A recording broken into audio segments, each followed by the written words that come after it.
Good morning, John Fleury here on a Friday, June 1st, and I wanted to add a quick video to my blog post, the first one in the series about disruptiveness.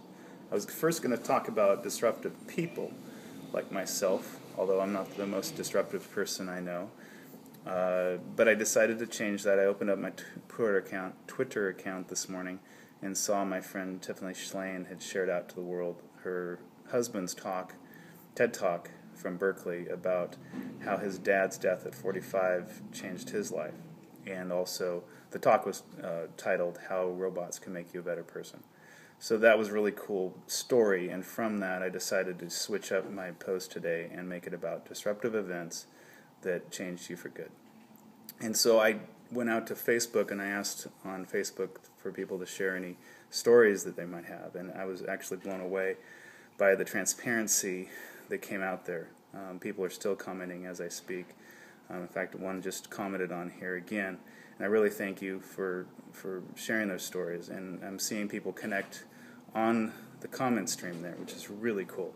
So all I'm about is connection between people and making things happen in the world through connection. So that's really cool. Thank you so much for sharing those stories and helping me form this blog post. I also thought this morning, I looked at my windowsill, and this is called a river tooth, and many of you know I used to be a fish biologist. And several years ago I was at a men's camp speaking, and one of my friends, David Valaire, was going to speak on the heart to a group of men and about having a good heart. And I was walking the stream right before his talk, and I was praying about what would make a good illustration of a good heart. And I looked down, and here was a river tooth. And what a river tooth is, if you don't know, this is from a Sitka spruce.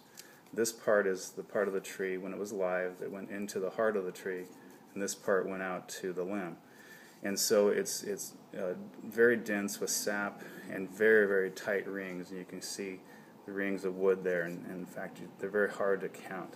And some of these, the bigger ones, can get up to about 1,000 years old left in the stream. So what happens is the tree falls into the stream and starts to roll over with water and rocks and things start to tear away the softer parts. So I love to use this as an illustration of a good heart, that through disruption, through things that happen to us, we have a choice to let those things wear away at us, wear away the softer, weaker things, to expose the harder things, and eventually we have something like a river tooth that I believe that God uses in the long run for eternity. That we have this thing that is unchangeable, unbreakable, just like a river tooth. So that's kind of an illustration. So I hope that helps, and please leave your comments here. Thanks again for the transparent, great comments on Facebook, and I will talk to you next week. And thanks, and have a great weekend.